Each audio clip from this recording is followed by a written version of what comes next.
بسم اللہ الرحمن الرحیم۔ السلام علیکم دوستو۔ وہ بچہ ایران کے ایک مشہور صوبہ اصفہان کے ایک چھوٹے سے گاؤں روزبہ میں پیدا ہوا۔ زندگی کا سورج طلوع ہوتے ہی اس نے اپنے خاندان کو آگ کی پوجا کرتے دیکھا۔ اس کا پورا قبیلہ زرتشت مذہب کا پیروکار تھا۔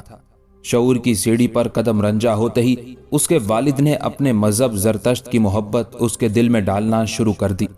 وہ اسے آتش کدہ لے جاتے تاکہ وہ بچپن سے ہی آگ کی پوجا کرنا سیکھ جائے۔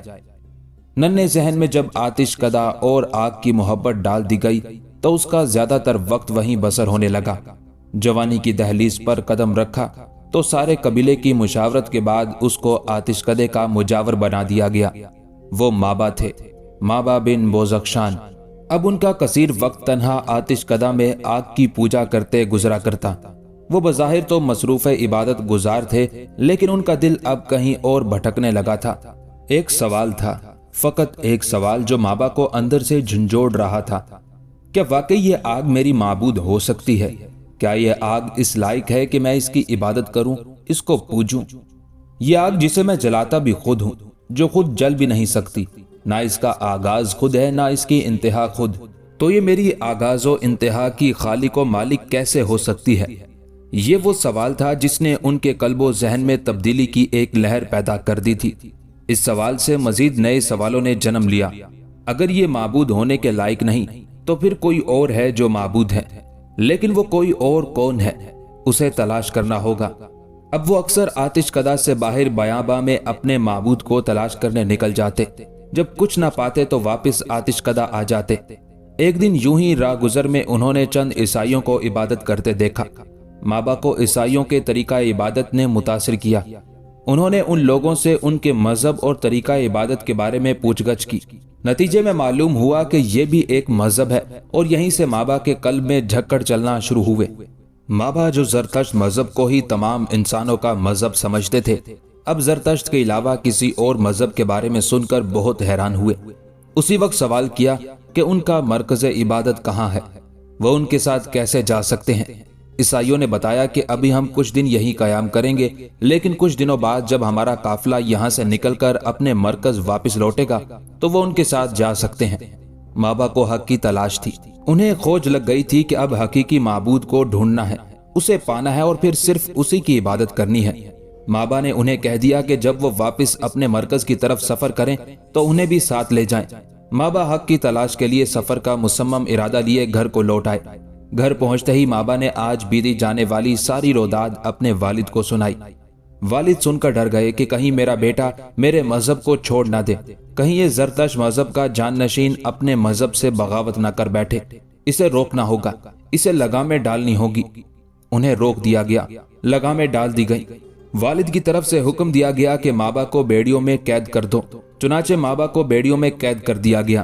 اس قید نے انہیں یقین دلا دیا کہ کچھ تو گڑبڑ ہے۔ اگر میرا باپ اور میرا دین برحق ہوتا تو وہ مجھے یوں بیڑیوں میں نہیں جکڑتے، بلکہ اپنے مذہب کے برحق ہونے پر دلائل پیش کر کے مجھے قائل کرتے، تاکہ میں کبھی اپنے مذہب سے انحراف نہ کر سکوں۔ لیکن یہ قید مجھے یقین دلاتی ہے کہ یہ آگ میری معبود ہرگز نہیں ہو سکتی، یہ آتش کدہ میرا مرکز عبودیت ہرگز نہیں ہو سکتا۔ مجھے جانا ہوگا اور حق کو تلاش کرنا ہوگا۔ بیڑیوں میں جکڑے ہونے کے باوجود آپ نے کسی طرح ان عیسائیوں تک یہ پیغام پہنچا دیا کہ جب ان کا قافلہ روانہ ہو انہیں ضرور آگاہ کیا جائے۔ آگاہی کا طریقہ وہی تھا جس طرح انہوں نے ان تک پیغام پہنچوایا۔ عیسائیوں کا وقت سفر قریب آ پہنچا۔ مابا تک پیغام پہنچا دیا گیا اور مابا اپنی بیڑیوں پر تلاش حق کی جستجو اور معبود حق کا یقین لیے زور آزمائی کرنے لگے۔ خالق حقیقی نے مابا کو اپنے لیے چن لیا تھا۔ بیڑیاں ٹوٹ گئیں اور مابا قید سے آزاد ہو گئے۔ یقین اور مضبوط ہوا کہ اگر کوئی معبود حقیقی ہے جس نے مجھے آج ان بیڑیوں سے آزاد کیا ہے تو وہ مجھے تمام معبودان باطلہ کی قید سے بھی ضرور آزاد کر دے گا۔ مابا نے عیسائیوں کے ساتھ رخت سفر باندھا۔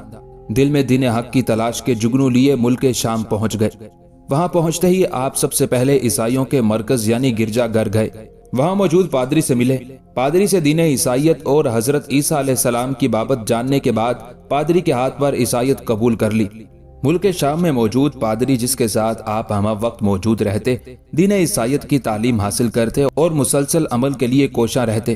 جب پادری کی موت کا وقت قریب آنے لگا اور بابا کو لگا کہ اب پادری اس دنیا سے منہ موڑ کر دار فانی کا سفر کرنے لگا ہے، تو آپ نے پوچھا، آپ کے بعد میں کس کے پاس جاؤں کہ نہ بھٹکوں نہ گمراہ ہوں؟ پادری نے کہا، میرے مرنے کے بعد تم یہاں نہیں رہنا کہ یہاں میرے منصب پر میرے بعد آنے والا پادری تمہارے لیے مچلے راہ کی مانند نہیں ہوگا۔ تم شہر موصل کی طرف سفر کرنا، وہاں موجود پادری تمہیں دین حق سے پھرنے نہیں دے گا۔ پادری کی موت کے بعد مابا موصل کی طرف روانہ ہو گئے۔ موصل کے گرجا میں موجود پادری کے ساتھ آپ کا وہی رشتہ رہا جو ملک شام کے پادری کے ساتھ تھا، یعنی استاد اور شاگرد والا۔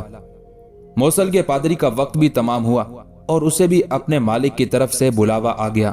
مابا نے پھر وہی سوال کیا کہ اب میں کس کے پاس جاؤں جو مجھے آپ کی طرح اپنی شاگردی میں رکھ لے تاکہ میں گمراہی سے بچ جاؤں؟ پادری نے کہا، میرے بعد تم نصیبین کی طرف رخت سفر باندھنا، وہاں موجود پادری ایک اچھا انسان ہے، تمہیں اپنا شاگرد بنا لے گا، پھر تم بھٹکنے سے بچ جاؤ گے۔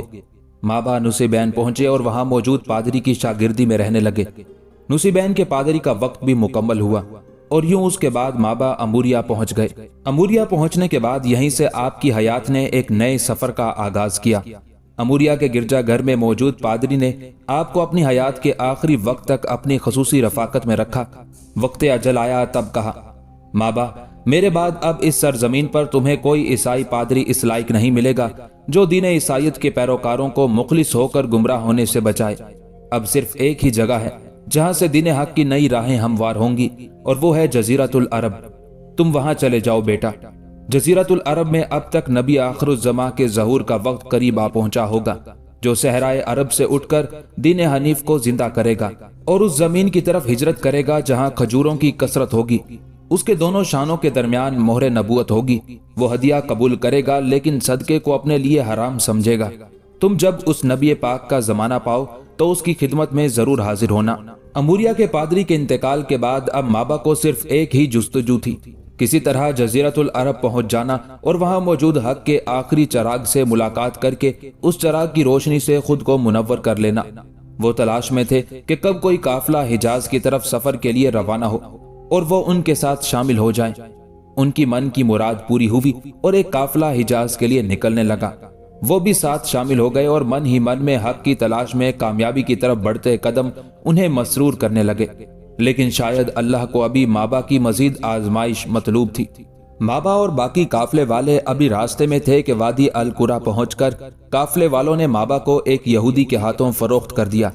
چونکہ مابا اکیلے تھے اور قافلے والے جتھا، وہ کچھ نہ کر سکے، اور یوں راہ حق میں آنے والی نئی آزمائش نے انہیں ایک یہودی کا غلام بنا دیا۔ آپ اس کو اپنی قسمت سمجھ کر راضی ہو گئے، لیکن اس کے باوجود دل میں جلتی تلاش حق کی چنگاری کو آپ نے بجھنے نہیں دیا۔ وہ یہودی کی غلامی میں آ کر بھی حق کی تلاش اور ہدایت کی جستجو دل میں رکھے آنے والے اچھے دنوں کا انتظار کرتے رہے۔ مالک الملک کو مابا کی اس تلاش کا علم تھا۔ وہ جانتا تھا کہ مابا رہبر عالم تک پہنچنا چاہتے ہیں۔ وہ اپنے بندے مابا کے لیے راستے آسان کر رہے تھے۔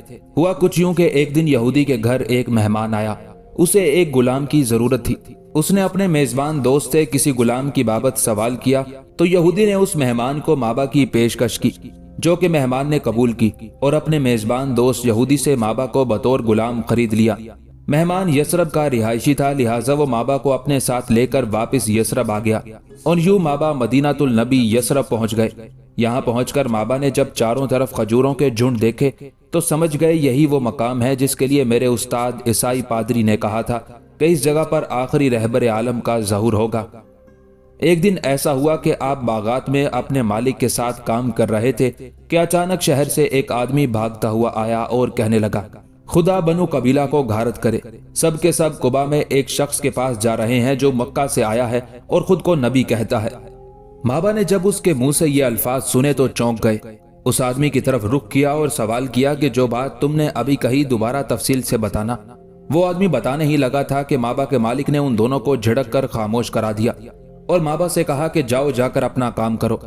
مابا اس وقت خاموش ہو گئے، لیکن آپ کے دل میں جلتی حق کی چنگاری اب تیزی پکڑنے لگی تھی۔ آپ جان گئے تھے وہ رہبر عالم، وہ ہادی مجسم تشریف لا چکے ہیں۔ اب مابا کو جلد از جلد ان تک پہنچنے کی جلدی تھی۔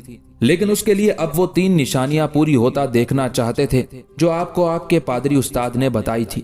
کچھ دن بعد آپ نے کچھ کھجوریں لی اور لوگوں سے پوچھتے سوال کرتے بالآخر سرور کائنات صلی اللہ علیہ وآلہ وسلم کی خدمت میں پہنچ گئے۔ ادب سے تشریف فرما ہو کر مابا نے سب سے پہلے آپ صلی اللہ علیہ وآلہ وسلم کو وہ کھجوریں پیش کی اور کہا، یہ صدقے کی کھجوریں ہیں۔ رسول اللہ صلی اللہ علیہ وآلہ وسلم نے وہ کھجوریں مابا سے لی اور انہیں اپنے اصحاب میں تقسیم کر دیا، اور یوں مابا نے اپنی آنکھوں سے ایک نشانی پوری ہوتی دیکھ لی کہ وہ نبی آخر الزماں صدقے کا کوئی مال نہیں کھاتے۔ اب مابا کو دوسری نشانی دیکھنے کی جستجو تھی۔ کچھ دن بعد مابا نے دوبارہ کچھ کھجوریں لی اور آپ صلی اللہ علیہ وآلہ وسلم کی خدمت میں یہ کہہ کر پیش کر دی کہ یہ کھجوریں آپ کے لیے ہدیہ ہیں۔ مابا نے دیکھا کہ سرور عالم صلی اللہ علیہ وآلہ وسلم نے وہ کھجوریں مابا سے لی، انہیں خود بھی کھایا اور اپنے اصحاب میں تقسیم بھی کی۔ مابا یہ دوسری نشانی پوری ہوتا دیکھ کر بے حد خوش تھے کہ اب بس ایک نشانی باقی ہے، اس کے بعد میرا سفر ختم ہو جائے گا، مجھے ایک کٹھن سفر کے بعد منزل مراد مل جائے گی، آزمائشی سلسلہ ختم ہوگا اور آزمائش کا پھل مل جائے گا۔ تیسری نشانی جو کہ آپ کے عین الیقین کے لیے آخری نشانی تھی، وہ آپ کی مہر نبوت کو دیکھنا تھی۔ مابا مسلسل اس کوشش میں تھے کہ کسی طرح آپ کی پشت پر موجود مہر نبوت کو دیکھ لیں۔ کچھ دن بعد آپ کو علم ہوا کہ اللہ کے رسول جنت البقیع میں کسی جنازے کی تدفین کے لیے جا رہے ہیں۔ مابا بھی آپ کے ساتھ چل دیے۔ مابا آپ صلی اللہ علیہ وآلہ وسلم کی پشت کی طرف کھڑے رہے تاکہ آخری نشانی کو یقینی آنکھ سے دیکھ کر سرور عالم کے ہاتھ پر اپنا ہاتھ رکھ کر بیعت اسلام کر سکیں۔ مابا اچک اچک کر آپ کی پشت کو دیکھنا چاہتے تھے۔ اللہ کے رسول صلی اللہ علیہ وآلہ وسلم نے جب یہ محسوس کیا کہ آپ کی پشت پر مابا کھڑے ہیں جو کچھ دیکھنا چاہتے ہیں، تو آپ صلی اللہ علیہ وآلہ وسلم نے اپنی پشت سے کپڑا ہٹایا اور یوں مابا نے اپنی آنکھوں کے سامنے مہر نبوت کو پا کر اپنی حیات کی سب سے بڑی خوشی، سب سے بڑی کامیابی، سب سے بڑی سرفرازی کو پا لیا۔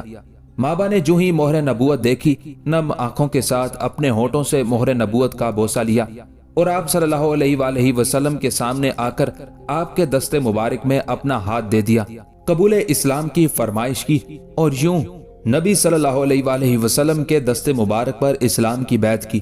مشرف با اسلام ہونے کے بعد اللہ کے رسول نے سب سے پہلے آپ کا نام تبدیل کیا اور یوں آپ مابا سے سلمان بن گئے، وہی سلمان جنہیں آج دنیا حضرت سلمان فارسی رضی اللہ تعالیٰ عنہ کے نام سے جانتی اور پکارتی ہے۔ یہ حضرت سلمان فارسی رضی اللہ تعالیٰ عنہ کے قبول اسلام کا وہ واقعہ ہے جو آپ رضی اللہ تعالیٰ عنہ قبول اسلام کے بعد آپ صلی اللہ علیہ وآلہ وسلم اور صحابہ کرام کی مجلس میں بیٹھ کر سنا رہے تھے کہ کس طرح اور کتنی آزمائشوں سے گزرنے کے بعد وہ مابا سے حضرت سلمان فارسی رضی اللہ تعالیٰ عنہ تک کا سفر طے کر کے آئے ہیں۔ ایک طویل کٹھن بھری مسافت سے گزر کر انہوں نے منزل حق کو پا لیا اور اس کے بعد آخری سانس تک وہ خاتم النبیین صلی اللہ علیہ وآلہ وسلم کی شاگردی میں رہے، اور یوں انہوں نے اللہ اور رسول صلی اللہ علیہ وآلہ وسلم کی جانب سے رضی اللہ عنہ کی بشارت سنائی گئی کہ جس بشارت کے بعد کسی اور بشارت کی حسرت نہ رہی۔ دوستو، امید ہے کہ آپ کو یہ ایمان افروز واقعہ پسند آیا ہوگا۔ ہم انشاءاللہ اس پر ایک پوری سیریز لانے والے ہیں۔ آپ سے گزارش ہے کہ آپ نے اگر ابھی تک ہمارے چینل کو سبسکرائب نہیں کیا تو سبسکرائب کر لیں اور ساتھ میں موجود بیل کے بٹن کو لازمی دبا دیں تاکہ ہر نئے آنے والی ویڈیو کا نوٹیفیکیشن آپ کو بر وقت مل سکے۔ اپنا خیال رکھیے گا۔ والسلام، اللہ نگہبان۔